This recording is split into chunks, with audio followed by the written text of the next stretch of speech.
श्रोता बंधु माने ए कहानी केन्द्रापड़ा जिलार एक ग्रामर जेउठिकी जड़े कलेक्टर बाबू रोते बयस 37 वर्ष थिला आउ तांकर गोटे गोड़ विकलांग थिला हेले तांको हृदय बिल्कुल सफा थिला।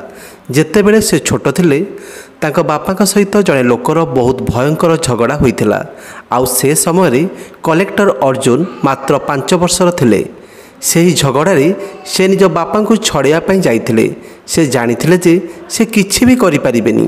ହେଲେ ଯେତେବେଳେ ସେ ମଝିରେ ପଶିଗଲେ ତ ପ୍ରଥମେ ଜଣେ ଲୋକ ମଝିକୁ ଯାଇ ପ୍ରଥମେ ତାଙ୍କ ବାପାଙ୍କୁ ବାଡ଼େଇଲେ ଆଉ ତାପରେ ଅର୍ଜୁନର ଗୋଡ଼କୁ ନିଜର ସବୁ ବଳ ପ୍ରୟୋଗ କରି ପିଟିଦେଲେ। ଏହାପରେ ହେଲା ହଙ୍ଗାମା ଯେ ଅର୍ଜୁନର ଗୋଡ଼ ଭାଙ୍ଗିଗଲା ଆଉ ସେ ସେଇଠି ବେହୋସ ହୋଇଗଲା। ଆଉ ଅନେକ ଚେଷ୍ଟା କରିବା ପରେ ମଧ୍ୟ ଅର୍ଜୁନର ଗୋଡ଼ ଠିକ୍ ହେଲା ନାହିଁ ଆଉ ସେବେଠୁ ସେ ବିକଳାଙ୍ଗ ଜୀବନ ବଞ୍ଚୁଛନ୍ତି। କିଛି ଦିନ ପର୍ଯ୍ୟନ୍ତ ପରିସ୍ଥିତି ଶୀତଳ ରହିଲା। ହେଲେ ଯେମିତି ହିଁ କିଛି ଦିନ ବିତିଗଲା ତ ଗୋଟିଏ ରାତିରେ ଅର୍ଜୁନର ବାପା ଅର୍ଜୁନର ଦୋଷୀକୁ ଦେଖା କରିବା ପାଇଁ ଗଲେ। अर्जुनर बापा से लोक को बहुत खराब भाव में बाड़ेले आउ से लोकर हत्या करदेले। आउ से लोकर हत्या कर सारिबा परे अर्जुनर बापा निजे जाई पुलिस स्टेशन ले हाजर हो गले। एहा परे पुलिस अर्जुनर बापा को कोर्ट को नहीं गले। तांको 20 वर्ष पाई दंड शुणी दिगला। अर्जुनर बापा जेल चल जावा परे अर्जुनर माँ बहुत कष्ट ताको पाली पोषी मनीष करने को लगिले। गोटे दिन अर्जुन निज माँ को पचारा जे माँ कौन एबे आमे बापा बिना ही रहिबा। सेतेबेले ता माँ कहले कि ना पुओ तो बापा बहुत जल्दी फेरी आसबे। हेले से गाँव रे किछि लोक एमिति थिले जो माने कि चाहूनथिले कि अर्जुनर बापा केबे भी जेल बाहर को बाहरतु। अर्जुनर बापा को जेल जीवार गोटे वर्ष बीती सारी। गोटे दिन अर्जुनर माँ आ अर्जुन ताको देखा करिया को गले तो अर्जुन निज बापा को पचारा जे बापा मु तुमको जेल बाहर करिया पई बड़ होई कलेक्टर बनिबी हेले मो पाठ पढ़ा पई एते पैसा कुआडू आसीबो। सेतेबेले ता बापा कहिले पुओ तू मो कथा जम्मारू चिंता करनी। तू निज पाठ पढ़ाए ध्यान देबू मन लगे पाठ पढ़ू आउ मो ना उज्जवल करू आउ केबे भी कहा सहित झगड़ा करू नहीं। यापर अर्जुन निज बापा को देखा करी फेरी आसला आउ निज माँ को कहला जे माँ कालीठू मते ठीक भोर 4टा बेले उठे दबू मते बहुत परिश्रम करी पढ़िबार अछि। अर्जुन भितरे एक इच्छा शक्ति जागृत हो जाइतिला पाठ पढ़िबा को नहीं। आउ से धीरे धीरे से निज पाठ पढ़ा शेष करी एवं कलेक्टर पाठ पढ़ापाई सहर को जीवापाई निज माँ को कहला तो ता माँ कहला कि पुओ केते पैसा लागिबो। अर्जुन कहला कि माँ किछि कही हेबनी हेले बहुत पैसा तो लागिबो। एहा परे अर्जुन माँ कहले कि पुओ तू चिंता करनी मु काली भितरे किछि पैसा जोगाड़ करदेबी। एहा परे किछि पैसा नहीं अर्जुन भुवनेश्वर चलीगला आउ यूपीएससी पाई प्रस्तुति आरंभ करदेला। एपटे अर्जुन माँ निजर गोटे किडनी बिक्री करी सबु पैसा अर्जुन ना रे जमा करदेले। हेले अर्जुन को ए कथा काने काने खबर नथिला जे ता माँ एते पैसार व्यवस्था केउठु करिछि। गोटे परिवार 3 जन लोक 3टी जगार रोते बापा जेल ले माँ हॉस्पिटल ले आ पुओ सहर रे। को भाग्य कहुब ना भगवान का इच्छा से जहाँ भी होता ना कहीं अर्जुन यूपीएससी परीक्षा पास करी गोटे दिन कलेक्टर बनीगला। कलेक्टर बनवा परे से निज घर को गला तो ता माँ अगुआ बसीला। निज पुओ को कलेक्टर बनवार देखी से कहले कि मो योगदान और परिश्रम को तू साकार करदेलु वृथा हेबाकु देलु नहीं। एबे जदि मो मरी जाए तेबे भी मोर कौनसी दुख नहीं। हेले पुओ मरिबा पूर्वरु मु तो बापा सहित किसी समय बितेबा को चाहूँगी। सेतेबेले अर्जुन कहला जे माँ तो चिंता कर नहीं बापा निश्चित भाव में जेल फेरी आसबे। आ अर्जुन पोस्टिंग भी सही जिले में होता जोठिकी ता बापा बंदी थे। अर्जुन निज बापा को जेल को देखा करने गला। जेतेबेले से निज बापा को कहला बापा मु कलेक्टर बनी सारी बापा कांदिबा को लगिले। अर्जुन से जेलर एसपी बाबू को देखा कला आउ तांको सहित किछि कथा मध्य हैला। यापर अर्जुन निज कार्यालय को चलीगला। गोटे दिन निरीक्षण समय से निज जिलार पुराणा अंचल देखिला जे गोटे गरीब झीटे भिक मागुला। ता मुहटी बहुत निरीह थिला हेले ता आखिरे अगणित समस्या थिला। यापर ता सहित कथा हेबा परे अर्जुन जानिबा को पाइला जे ତା ନା ସୀମା। ସେ 20 ବର୍ଷର ଥିଲା ଆଉ ନିଜ ରୋଗିଣା ମାଆର ସାହାରା ଥିଲା। ସୀମାର ଜୀବନ ଗରିବୀ ଆଉ ସଂଘର୍ଷରେ ଭରି ହୋଇ ରହିଥିଲା। ନୀତିଦିନର ଆବଶ୍ୟକତା ପୂରଣ କରିବା ପାଇଁ ତାକୁ ଭିକ ମାଗିବାକୁ ପଡ଼ୁଥିଲା। ସେ ଝିଅର ନିରୀହ ପଣିଆ ଆଉ ସଂଘର୍ଷ ଦେଖି ଅର୍ଜୁନର ହୃଦୟ ତରଳିଗଲା। ସେ ସୀମାକୁ ପଚାରିଲା ଯେ କ'ଣ ତମେ ନିଜେ କିଛି କାମ କରିବା ପାଇଁ ଚାହୁଁଛ? ଯାହାର ଉତ୍ତରରେ ସୀମା କହିଲା ଯେ ହଁ। ଏହାପରେ ଅର୍ଜୁନ ସୀମା ପାଇଁ ଏକ ଛୋଟ ଚା ଦୋକାନଟେ ଖୋଲିବାର ଯୋଜନା ବନାଇଲା। ନିଜ ଅଧିକାରୀମାନଙ୍କ ସାହାଯ୍ୟରେ ସେ ସୀମା ପାଇଁ ସରକାରୀ ଯୋଜନା ମାଧ୍ୟମରେ ତାକୁ ଆର୍ଥିକ ସହାୟତା ଦେଲା। ସେ ତାକୁ ଚା ତିଆରି କରିବାର ଟ୍ରେନିଂ ବି ଦେଲା। ଏ ପଦକ୍ଷେପ ଦ୍ୱାରା ନା ହିଁ କେବଳ ସୀମାକୁ ରୋଜଗାର ମିଳିଲା, ବରଂ ତାକୁ ନିଜ ଉପରେ ଭରସା ମଧ୍ୟ ଆସିଗଲା। ନିଜ ଉପରେ ଏକ ପ୍ରକାରର ଆତ୍ମବିଶ୍ୱାସ ଆସିଗଲା। ଦୋକାନର ଏକ ଛୋଟ ଅଂଶ ତିଆରି ହେବା ମାତ୍ରକେ ସୀମା ସେଠି ଚା ବିକ୍ରି କରିବା ଆରମ୍ଭ କରିଦେଲା। ପ୍ରଥମେ ଲୋକମାନେ ତା ଉପରେ ଭରସା କରିପାରୁନଥିଲେ, ହେଲେ ଅର୍ଜୁନର ସମର୍ଥନ ତା ପାଇଁ ଏକ ବହୁତ ବଡ଼ ସାହାରା ବନିଗଲା।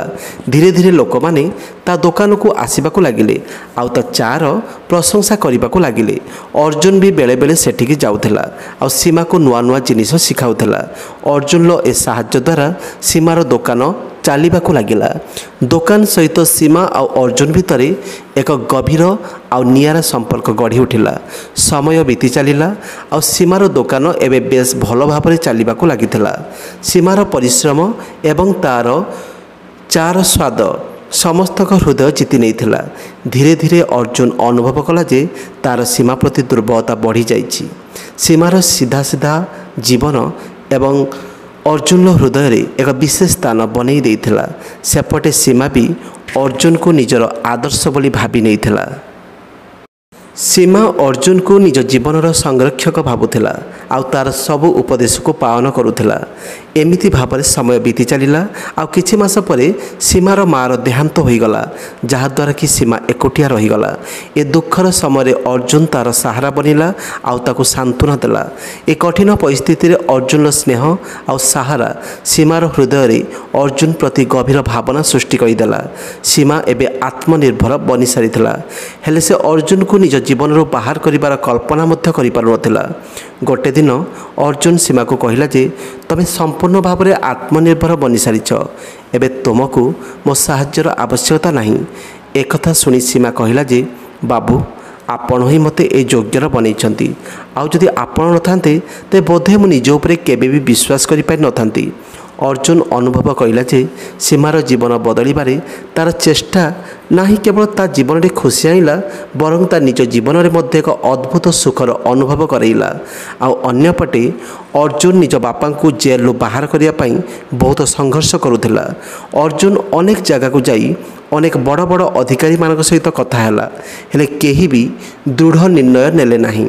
ଠିକ୍ ସେତିକିବେଳେ ଜଣେ ଏସ୍ପି ଅର୍ଜୁନକୁ ରାୟ ଦେଲେ ଯେ ସାର୍, ଆପଣ ଆପଣଙ୍କ ବାପାଙ୍କର ଫାଇଲକୁ ରିଓପନ୍ କରାନ୍ତୁ, ଆମେମାନେ ଆପଣଙ୍କ ସାଥ ଦେବୁ। ଏହାପରେ କଲେକ୍ଟର ଅର୍ଜୁନ ନିଜ ବାପାଙ୍କ ଫାଇଲକୁ ପୁଣି ଥରେ ଖୋଲେଇଲେ ଆଉ କୋର୍ଟରେ ପୁଣି ଥରେ ସେ ଫାଇଲକୁ ଦର୍ଶାଗଲା। ଅନେକ ସପ୍ତାହ ପର୍ଯ୍ୟନ୍ତ ସେ କେସ୍ ଚାଲିଲା। ଯେତେବେଳେ ଜଜ୍ ସାହେବ ଶେଷ ନିଷ୍ପତ୍ତି ପର୍ଯ୍ୟନ୍ତ ପହଞ୍ଚିଗଲେ ତ ଠିକ୍ ସେତିକି ବେଳେ ସେ ଅର୍ଜୁନର ବାପାଙ୍କୁ ଜେଲରୁ ମୁକ୍ତ କରାଇଦେଲେ। ହେଲେ ଗୋଟେ କଥା ଏହା ବି ଥିଲା ଯେ ଏବେ ତା ବାପାଙ୍କର 20 ବର୍ଷ ଦଣ୍ଡ ପୂରଣ ହେବାକୁ କେବଳ 5 ବର୍ଷ ବାକି ଥିଲା। ଅର୍ଜୁନ ନିଜ ବାପାଙ୍କୁ ନେଇ ନିଜ ଘରକୁ ଗଲା। ତା ମା ଖୁସିରେ କାନ୍ଦିବାକୁ ଲାଗିଲା ଆଉ ଅର୍ଜୁନ ଛୋଟ ନିଜ ବାପାଙ୍କୁ ଯାହା କଥା ଦେଇଥିଲା ସେ କଥା ସେ ପୂରଣ କରି ଦେଖାଇଥିଲା। କିଛି ଦିନ ବିତିଯିବା ପରେ ସମସ୍ତେ ଭଲରେ ରହୁଥିଲେ, ହେଲେ ଗୋଟେ ଦିନ ଅଚାନକ ଅର୍ଜୁନର ମା ଦେହ ବିଗିଡ଼ିଗଲା ଆଉ ଅର୍ଜୁନ ତାଙ୍କୁ ହସ୍ପିଟାଲ ନେଇଗଲା। ହସ୍ପିଟାଲରେ ଚିକିତ୍ସା ଚାଲିବା ପରେ କିଛି ଟେଷ୍ଟ ପରେ ରିପୋର୍ଟରୁ ଜଣାପଡ଼ିଲା ଯେ ଅର୍ଜୁନ ମାଆର ଗୋଟେ କିଡ଼ନୀ ନାହିଁ ଆଉ ଦ୍ୱିତୀୟ କିଡ଼ନୀଟି ବି ଖରାପ ହେବାକୁ ଲାଗିଛି। ସେତେବେଳେ ଅର୍ଜୁନ ଆଉ ଅର୍ଜୁନର ବାପା ତାଙ୍କୁ ପଚାରିବାକୁ ଲାଗିଲେ ଯେ ଇଏ କେମିତି ହୋଇପାରିବ ଆଉ ତୁମର ଗୋଟେ କିଡ଼ନୀ କୁଆଡ଼େ ଗଲା? ସେତେବେଳେ ଅର୍ଜୁନର ମା କହିଲେ ଯେ ତମେ ଯେତେବେଳେ ଜେଲରେ ଥିଲ ତ ଅର୍ଜୁନକୁ ପଢ଼ାଇବା ପାଇଁ ମୋ ପାଖରେ ପଇସା ନଥିଲା, ସେଥିପାଇଁ ମୁଁ ତା ପାଠପଢ଼ା ପାଇଁ ନିଜର ଗୋଟେ କିଡ଼ନୀ ବିକ୍ରି କରି ଦେଇଥିଲି। ଏମିତିରେ ବି ମୁଁ ଆଉ କେତେଟା ଦିନ ବା ବଞ୍ଚିଥାନ୍ତି। ଏହା ଶୁଣି ଅର୍ଜୁନ କହିଲା ଯେ ମା, ତୋତେ ଏମିତି କରିବାର କ'ଣ ଆବଶ୍ୟକ ଥିଲା? ଏସବୁ ଶୁଣି ଅର୍ଜୁନ ବହୁତ ଦୁଃଖୀ ହୋଇଗଲା ଆଉ ଜୋରରେ କାନ୍ଦିବାକୁ ଲାଗିଲା। ଏହାପରେ କିଛି ଔଷଧପତ୍ର ଆଣି अर्जुन निज माँ को घर को नहीं फेरी आसला आर देखारेखा ता बापा बेस भल भाव करने को लगिले। गोटे दिन अर्जुन निज बापा माँ को सीमा विषय सबकि कहीदेला कहीदेला जे मुझे बहुत भल पाऊँगी आकु भी गोटे परिवार आवश्यक अच्छी आमे दुई जन परस्पर को बाहायबा चाहूँ। यह शुणला अर्जुन माँ कहले जे यह तो बहुत भल करिछु मु भी तो बाहागर देखापी चाहूँगी। यापर अर्जुन सीमा पाखु जाई निज बाहागर विषय कथा है तो सीमा कहला जे बाबू आपण जदि मते बाहा हेबे तेबे दुनिया ये समाज आपण को रास्तार मुंड टेकी चलने को दबनी मु आपण को अपमानित होबार देखिपारे ना। आपण को तो लक्ष लक्ष झमी जीवे हेले आपण मो भली भिकाणी को कहीं बाहाबा चाहूँगी।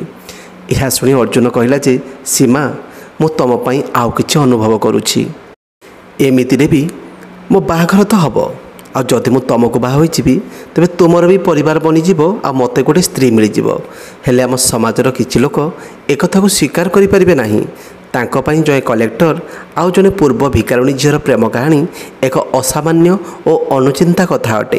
अर्जुन साई पड़िशा माने और स्टाफ माने अर्जुन को कहले जे निज पदवीर गर्व रखा उचित आमती सेमती कौन भिकारुणीर दुख सही न पारी ताको बाहाबाटा जमार भी ठीक कथा नुहे। आम समाज रे किछि एमिति लोक भी अछंती जो माने कि ए पदक्षेप को संदेह दृष्टि मध्य देखती से माने भाबंती जे अर्जुन निज अधिकार भूल व्यवहार करिछि। सेमानंक अनुजाई जड़े कलेक्टर कार्य आईन और प्रशासन सहित संपृक्त ना ही कौन व्यक्ति को व्यक्तिगत भाव में साहाय्य करने से माने यह भी तर्क रखती जे एमितिका साहाय्य सरकार नियम और योजना माध्यम देवा उचित ना ही व्यक्तिगत निर्णय आधार में। सेमानंक अनुजाई जदि अर्जुन व्यक्तिगत अनुजाई ए घटना सामिल हुए तो यह एक प्रकार सरकारी दायित्वर उल्लंघन हो पारे। अनेक लोक ए घटना को सामाजिक परिवर्तन रूप में देखिले। अनेक लोकों मतरे अर्जुन ए पदक्षेप समाजर एक नुआ चिंताधारार संचार करिपारिबो। ए उदाहरण देखा जाए जे केउ भली भाव में जड़े सरकारी अधिकारी समाजर दुर्बल वर्ग मानक जीवन में परिवर्तन आनी पारिबो। एमिति कार्य समाज को प्रेरित करे आ अन्य लोक मानक मध्य प्रेरित करे जे सेमाने निज स्तर रे समाजर मंगल करंतु। एमितिका घटना आम समाज को जागृत करे आ लोक मानकु यह देखाए। किछि लोक यह एक सत्य प्रेम कहानी रूप में देखती। सेमानक अनुजाई अर्जुन केवल जड़े असहाय झीर साहाय्य करि नाही बरं सेमानक भितर एक गभीर संपर्क विकसित होईगला। समाज सहित अर्जुन और सीमार संपर्क एक पवित्र प्रेम डोरी बांधी होईगला जहाँकि कौन मनीष पर स्वाभाविक। से माने मानुथिले जे प्रेम कौन धनी गरीब जाति अजाति किंबा समाजर कौन स्थिति देखि न थाए। ए कहानी यह दर्शाऊँच जे केमिति भाव में सत प्रेम मनुष्यर व्यक्तित्व आउ तार मानविकता उपरे निर्भर करे ना ही तार स्थिति एवं पदवी उपरे निर्भर करे। ए दृष्टिकोण में अर्जुन निर्णय तार हृदयर कथा थिले आउ ए समाज को स्वीकार करने उचित। आउ शेष गोटे दिन अर्जुन आउ सीमा बाहा हो गले। अर्जुन और सीमार बाहाघर खबर पूरा सहर सारा खेलीगला। लोक मानक भितर अलग अलग विचार और तर्क वितर्क सामना को आसिला। किछि जन यह सामाजिक परिवर्तन भाव में देखिले जेतेबे कि किछि जन यह एक अपमानित कार्य भाव में देखुले। लोक माने मानुथिले जे अर्जुन ए पदक्षेप समाज पई एक उदाहरण सृष्टि करि पारे जेउठी कि प्रेम और साहाय्य दुईटी जाकर मिश्रण अछि। अर्जुन और सीमार बाहाघर किछि मास परे अचानक अर्जुन मार देह भीषण खराब हो गला। आउ एथर ता माँ को देह बहुत सीरीयस हो जाइथिला। आउ एथर ता माँ बंचिबाटा असंभव लागुथिला। ठीक सेतिकी बेले अर्जुन माँ अर्जुन को आउ ता बापा को निज पाख को डाकिले आउ तांको गोटे कथा कहिले जे तमे माने निजर ध्यान रखिबो। एतिकी कहिबा मात्र के तांका निश्वास बंद हेबाकू लागिला आउ से निजर प्राण त्याग करिदेले। अर्जुन निजको निजे भाग्यहीन बोली भाबुथिला काहेकि ना अर्जुन पिला बेल ता बापा बिना कटिगला आ बड़ हेबा परे ता जीवन ता माँ बिना कटिबाकू जाउछि। अर्जुन एकथा भाबी भाबी बहुत कांदिला आ निज माँ अंतिम क्रियाकर्म सारी निज स्त्री और बापा को साथरे नहीं निज सरकारी घर को चलीगला। ତା ବାପା ଗୋଟେ ଦିନ ବଜାରରୁ କିଛି ପରିବା ଓ ଘରର କିଛି ଜିନିଷ ଆଣିବା ପାଇଁ ଯାଇଥିଲେ। ସେତେବେଳେ ଅଚାନକ ପଛରୁ ତାଙ୍କ ଉପରକୁ ଆକ୍ରମଣ ହେବାକୁ ଲାଗିଲା। ଆଉ ସହରର ପୁରା ମଝିରେ ଅର୍ଜୁନର ବାପାଙ୍କୁ ପିଟା ଯାଉଥିଲା। ଆଉ ସେମାନଙ୍କ ମଧ୍ୟରୁ ଜଣେ ଲୋକ ଅର୍ଜୁନର ବାପାଙ୍କ ମୁଣ୍ଡରେ ଏକ ମୋଟା ଠେଙ୍ଗାରେ ପିଟିଦେଲା। ଆଉ ତା ବାପା ସେଇଠି ହିଁ ପ୍ରାଣତ୍ୟାଗ କରିଦେଲେ। ଠିକ୍ ସେତିକି ବେଳେ ଘଟଣାସ୍ଥଳକୁ ପୋଲିସ ଆସିଗଲା ଆଉ ହତ୍ୟାକାରୀକୁ ଧରିନେଲେ। ହେଲେ ଯେତେବେଳେ ତାକୁ ପଚରାଉଚରା କରାଗଲା ତ ସେ ହତ୍ୟାକାରୀ କହିଲା ଯେ ଏ ଲୋକ ଅନେକ ବର୍ଷ ପୂର୍ବରୁ ମୋ ବାପାଙ୍କର ହତ୍ୟା କରିଦେଇଥିଲା। ମୋ ବାପାଙ୍କୁ ଜୀବନରୁ ମାରି ଦେଇଥିଲା। ସେଥିପାଇଁ ଆଜି ମୁଁ ମୋର ପ୍ରତିଶୋଧ ପୂରଣ କରିଦେଇଛି। କଲେକ୍ଟର ଅର୍ଜୁନ ନିଜ ବାପାଙ୍କର ଶବଦାହ କରି ଥାନାକୁ ଗଲେ। ଆଉ ତାଙ୍କୁ କହିବାକୁ ଲାଗିଲା ଯେ ତମେମାନେ ମୋତେ ଆଜି ଅନାଥ କରିଦେଲ। ଯଦି ଆମେମାନେ ଏମିତି ହିଁ କରିଚାଲିଥିବା ତେବେ କେହି ବି ଖୁସିରେ ରହିପାରିବା ନାହିଁ। ଆଜି ପରଠୁ ମୁଁ ତୁମମାନଙ୍କୁ ଚାହିଁନି ଆଉ ତମେମାନେ ମୋତେ ଚିହ୍ନିନ। ଆଉ ଏ ମୃତ୍ୟୁର ଖେଳକୁ ମୁଁ ଏଇଠି ହିଁ ଶେଷ କରିଦେବାକୁ ଚାହୁଁଛି। ଏହାପରେ କଲେକ୍ଟର ଅର୍ଜୁନ ନିଜ ଜୀବନରେ ବ୍ୟସ୍ତ ରହିବାକୁ ଲାଗିଲେ। ଏ କାହାଣୀରୁ ଆମକୁ ଏହା ଶିକ୍ଷା ମିଳୁଛି ଯେ ଯଦି ଆମମାନଙ୍କ ଭିତରୁ କେହି ଜଣେ ବୁଝାମଣା ନ କରେ ତେବେ ଛୋଟ ଝଗଡ଼ାଟିଏ ବହୁତ ବଡ଼ ରୂପ ମଧ୍ୟ ଧାରଣ କରିପାରେ।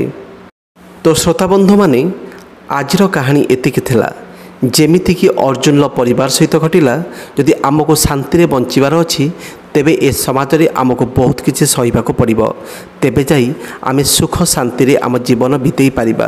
ନହେଲେ ଏହାର ପରିଣାମ ବହୁତ ଭୟଙ୍କର ହୋଇପାରେ। ଶ୍ରୋତାବନ୍ଧୁମାନେ, ଆପଣମାନେ ଏ କାହାଣୀ ବିଷୟରେ ଯାହା ବି କହିବାକୁ ଚାହୁଁଛନ୍ତି ଆପଣଙ୍କ ମତାମତ କମେଣ୍ଟ ବକ୍ସରେ କମେଣ୍ଟ କରି ଜଣାଇ ପାରିବେ। ମୋ ସହିତ ଆପଣଙ୍କ ମତାମତ ସେୟାର କରିପାରିବେ।